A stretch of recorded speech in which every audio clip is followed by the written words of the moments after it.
कृपया चैनल को सब्सक्राइब करें। धन्यवाद। सूर्य देव का तेज है न्यारा, सप्त रंगों से जगत सवारा। जीवन का हर अंधियारा मिटाते, सच्चे भक्त का भाग्य जगाते।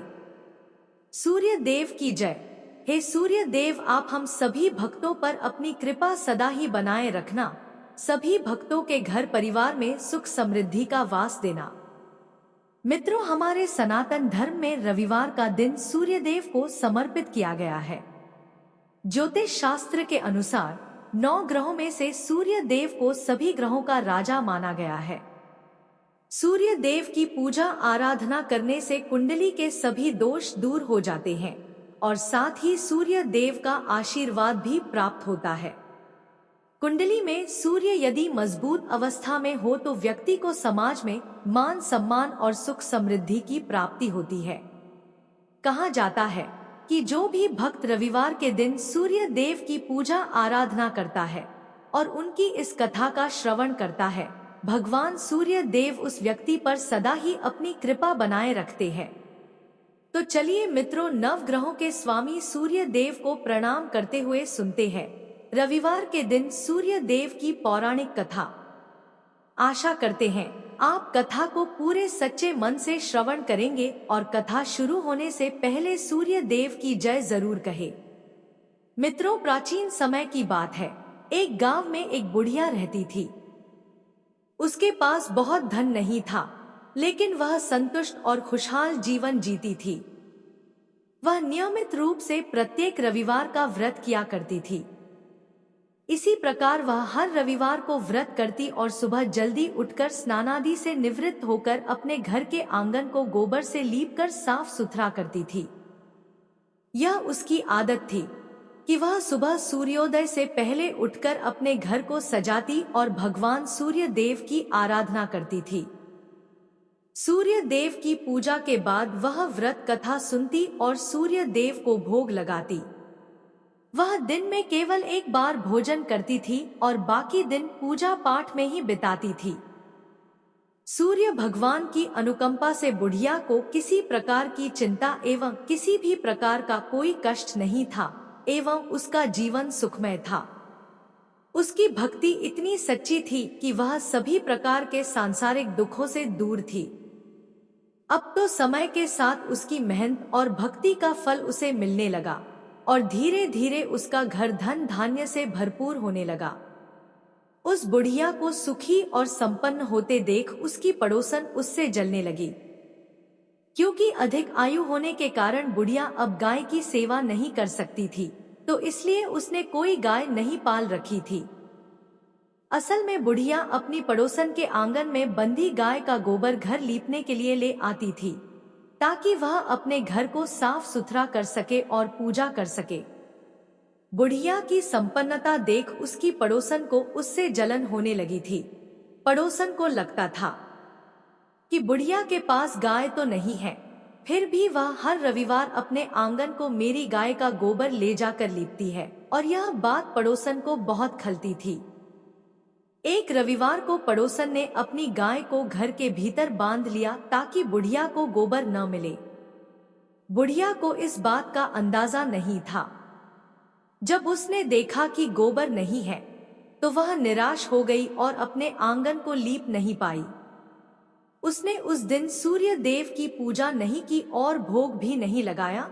बुढ़िया पूरे दिन उपवास में रही और भूखी प्यासी सो गई। उसकी श्रद्धा और आस्था सूर्य देव के प्रति अडिग थी, लेकिन बिना पूजा के वह बहुत दुखी थी। प्रातः काल जब सूर्योदय से पूर्व उस बुढ़िया की आंख खुली, तो वह अपने घर के आंगन में सुंदर गाय और बछड़े को देखकर हैरान हो गई। गाय को आंगन में बांधकर उसने जल्दी से उसे चारा लाकर खिलाया। बुढ़िया की पड़ोसन ने उस बुढ़िया के आंगन में बंधी सुंदर गाय और बछड़े को देखा तो वह उससे और अधिक जलने लगी।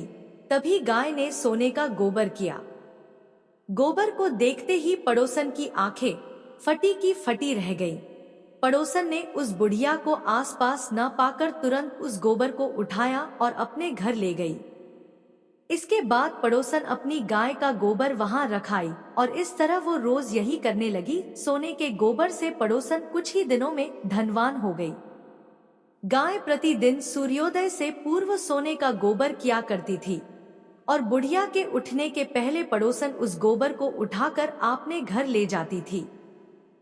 और बहुत दिनों तक बुढ़िया को सोने के गोबर के बारे में कुछ पता ही नहीं चला। बुढ़िया इसी तरह हर रविवार को भगवान सूर्यदेव का व्रत करती रही और कथा सुनती रही। लेकिन जब एक दिन सूर्य भगवान को जब पड़ोसन की चालाकी का पता चला तो उन्होंने तेज आंधी चलाई। आंधी का प्रकोप देखकर बुढ़िया ने गाय को घर के भीतर बांध दिया। जब सुबह उठकर बुढ़िया ने सोने का गोबर देखा तो उसे बहुत आश्चर्य हुआ। उस दिन के बाद से बुढ़िया गाय को घर के भीतर बांधने लगी। सोने के गोबर से बुढ़िया कुछ ही दिन में बहुत ही अधिक धनी हो गई। उस बुढ़िया के धनी होने से पड़ोसन बुरी तरह जल भुनकर राख हो गई और उसने अपने पति को समझा बुझाकर नगर के राजा के पास भेज दिया। सुंदर गाय को देखकर राजा बहुत खुश हुआ। उसने गाय को महल में ही रखवा लिया। सुबह जब राजा ने सोने का गोबर देखा तो उसके आश्चर्य का ठिकाना न रहा। अब तो बुढ़िया सूर्य देव से अपनी गाय वापस पाने के लिए प्रार्थना करने लगी। सूर्य भगवान को भूखी प्यासी बुढ़िया को इस तरह प्रार्थना करते देख उस पर बहुत करुणा और दया आई। उसी रात सूर्य भगवान ने राजा को स्वप्न में कहा, राजन, बुढ़िया की गाय व बछड़ा तुरंत लौटा दो, नहीं तो तुम पर विपत्तियों का पहाड़ टूट पड़ेगा, तुम्हारा महल नष्ट हो जाएगा। सूर्य भगवान के स्वप्न से बुरी तरह भयभीत राजा ने प्रातः उठते ही गाय और बछड़ा बुढ़िया को लौटा दिया। साथ ही राजा ने बहुत सा धन देकर बुढ़िया से अपनी गलती के लिए क्षमा मांगी। राजा ने पड़ोसन और उसके पति को उनकी इस दुष्टता के लिए दंड दिया। फिर राजा ने पूरे राज्य में घोषणा कराई कि सभी स्त्री पुरुष रविवार का व्रत किया करें। रविवार का व्रत करने से सभी लोगों के घर धन धान्य से भर गए। राजनगर में चारों ओर खुशहाली छा गई। स्त्री पुरुष सुखी जीवन यापन करने लगे तथा सभी लोगों के शारीरिक कष्ट भी दूर हो गए। मित्रों, पहली कथा समाप्त हुई। बोलिए सूर्य भगवान की जय। जय जय सूर्य देव। अब सुनते हैं सूर्य देव की दूसरी कथा। प्राचीन समय की बात है। संतपुरा नगर में एक निर्धन ब्राह्मण रहता था। वह सूर्य देव का अनन्य भक्त था। ब्राह्मण संसार के सुख दुख से परे केवल सूर्य देव की आराधना में लीन रहता था। वह हर रोज सुबह सबसे पहले नहाता और सूर्य भगवान की पूजा करता था। उसके बाद अन्य काम किया करता था। उसकी भक्ति इतनी गहरी थी कि उसकी सुबह की पहली किरण और शाम की अंतिम पूजा सूर्य भगवान को समर्पित होती थी। लेकिन भक्ति के इस मार्ग ने उसे संसार के कठोर सत्य गरीबी से दूर नहीं किया। उसकी झोपड़ी टूटी फूटी थी और पेट भरने के लिए घर में एक समय का भोजन भी नहीं हो पाता था।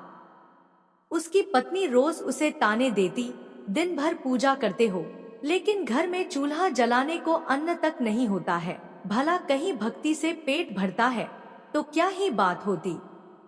ब्राह्मण हर रोज अपनी पत्नी की बातें सुनता लेकिन अपनी भक्ति से डिगता नहीं था।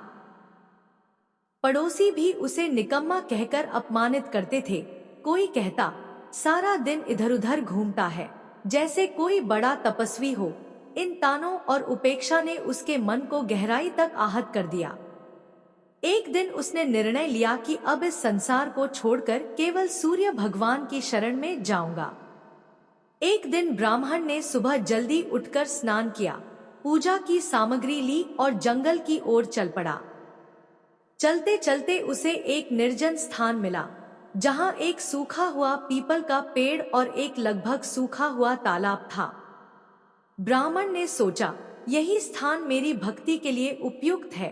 उसने पीपल के नीचे बैठकर सूर्य भगवान की आराधना शुरू की। पूजा समाप्त होने पर उसने तालाब से थोड़ा सा पानी लिया और सूर्य भगवान को अर्घ्य दिया।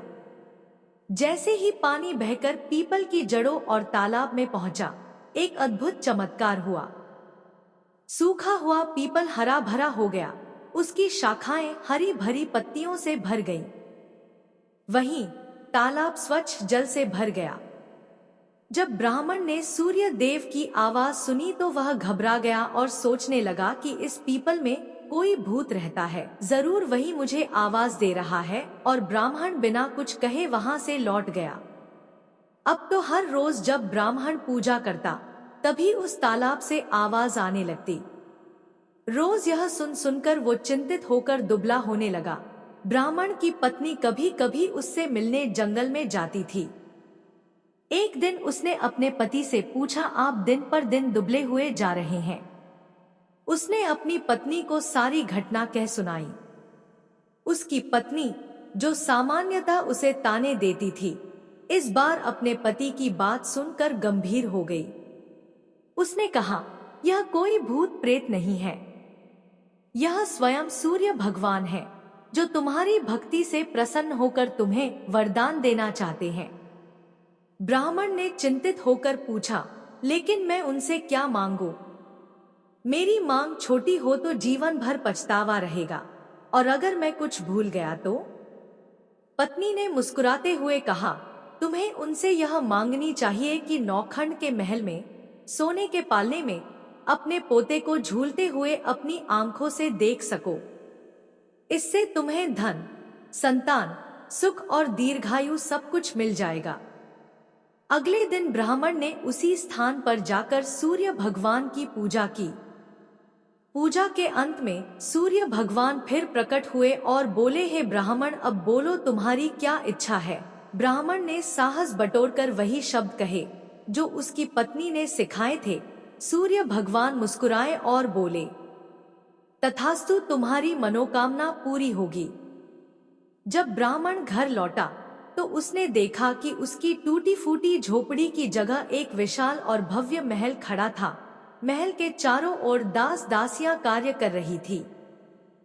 अंदर से उसकी पत्नी सुंदर वस्त्रों और आभूषणों से सजी हुई बाहर आई और बोली, स्वामी, यह सब आपकी भक्ति का फल है। सूर्य भगवान ने आपकी मनोकामना पूरी कर दी। ब्राह्मण ने विस्मित होकर पूछा, इतना धन लेकर हम करेंगे क्या? पत्नी ने उत्तर दिया, हम इसे धर्म और परोपकार के कार्य में लगाएंगे।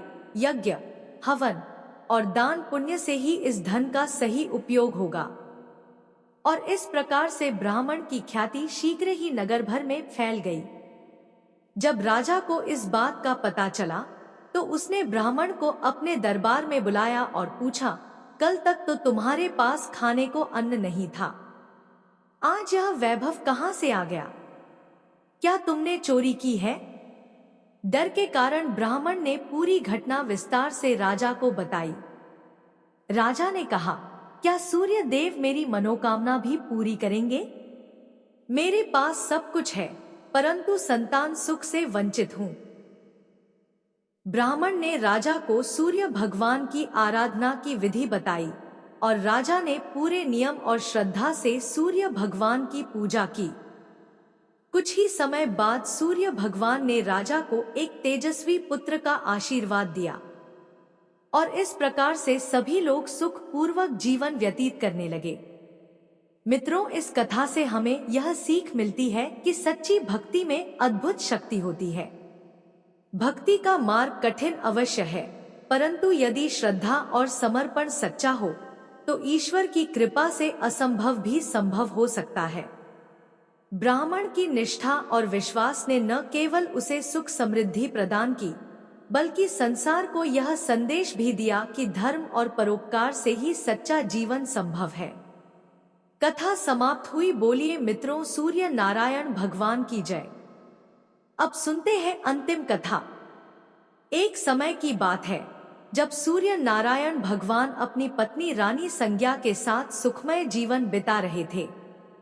एक दिन रानी संज्ञा के मायके से संदेश आया कि उन्हें अपने पीहर आकर कुछ समय बिताना चाहिए। रानी संज्ञा का मायके जाने का मन नहीं था, लेकिन सूर्य भगवान ने उन्हें समझाया और आग्रह किया कि वह मायके जाए। उन्होंने वादा किया कि वह उनके लिए बहुत सारी सुंदर और उपयोगी वस्तुएं भेजेंगे और इस तरह से रानी संज्ञा मायके चली गई। कुछ समय बाद सूर्य भगवान ने उनके लिए कई वस्तुएं भेजी, जिनमें चौपड़ पासा, पचेटा, आती डोरा और मिठाइयां थी। उन्होंने इन वस्तुओं को बड़े प्यार से भेजा ताकि रानी संज्ञा खुश हो सके। रानी संज्ञा की भाभिया स्वभाव से चंचल और मजाकिया थी। उन्होंने सूर्य भगवान द्वारा भेजे गए इन उपहारों के डिब्बों को खोला और सारा सामान निकालकर उनकी जगह कंकड़, पत्थर और कांटे भर दिए, और फिर उन्होंने डिब्बों को वैसे ही बंद कर दिया जैसा उन्हें मिला था। जब रानी संज्ञा ने इन डिब्बों को खोला और उनमें से सामान निकालने के लिए हाथ डाला तो उनके हाथ में कांटे चुभ गए। उनकी भाभिया यह देख जोर जोर से हंसने लगी। यह देखकर रानी संज्ञा को बहुत गुस्सा आया, लेकिन वह कुछ कह नहीं पाई।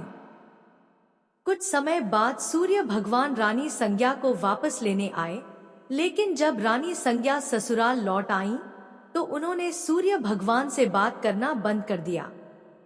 यहाँ तक कि वह अपनी सासू माँ और अन्य परिजनों से भी कोई बात नहीं करती थी। अब तो सूर्य भगवान को यह बात बहुत अजीब लगने लगी। उन्होंने अपनी माँ से पूछा, माताजी, क्या रानी संज्ञा आपसे बात करती है? उनकी माँ ने कहा, नहीं बेटा, जब से वह मायके से लौटी है उन्होंने किसी से बात नहीं की। सूर्य भगवान को यह चिंता का विषय लगा। उन्होंने अपनी माँ से कहा, आज आप उनसे कहिए कि घर में साल यानी चावल की बोरी रखी है, उससे चावल निकालें, लेकिन ध्यान रखें कि एक भी चावल टूटना नहीं चाहिए। जब रानी संज्ञा को यह काम बताया गया तो वह और अधिक दुखी हो गई और उन्होंने अकेले में बैठकर रोना शुरू कर दिया। फिर वह छत पर गई और चिड़ियों को पुकारने लगी। उन्होंने चिड़ियों से कहा, मैंने हमेशा तुम्हें दाना डाला है, अब मेरी मदद करो और इन चावलों को छील दो। चिड़ियों ने उनकी पुकार सुनी और सभी चावल छीलकर उड़ गईं। सायंकाल में सूर्य भगवान ने अपनी माँ से फिर पूछा, माताजी, रानी संज्ञा ने कुछ कहा? माँ ने जवाब दिया, नहीं बेटा, वह कुछ नहीं बोली। सूर्य भगवान ने कहा, अब आप उनसे कहिए कि 108 छेद वाली मटकियों में पानी भरें। जब रानी संज्ञा को यह काम बताया गया तो वह तालाब के पास जाकर बैठ गई और वहीं रोने लगी। उनकी हालत देखकर मेंढकियां उनके पास आईं और पूछा, आप क्यों रो रही हैं? रानी संज्ञा ने कहा, मेरी सासू माँ ने 108 छेद वाली मटकियों में पानी भरने को कहा है, बताओ इनमें पानी कैसे टिकेगा? मेंढकियों ने कहा, आप चिंता मत करो, हम छेदों पर चिपक जाएंगी, फिर आप आराम से मटकियां भर लेना। यह सुनकर रानी संज्ञा को थोड़ा सुकून मिला। मेंढकियों ने अपनी बात रखी और रानी संज्ञा ने आसानी से मटकियों को पानी से भर दिया। उस दिन भी सूर्य भगवान ने अपनी माँ से पूछा, माताजी, रानी संज्ञा ने कुछ कहा?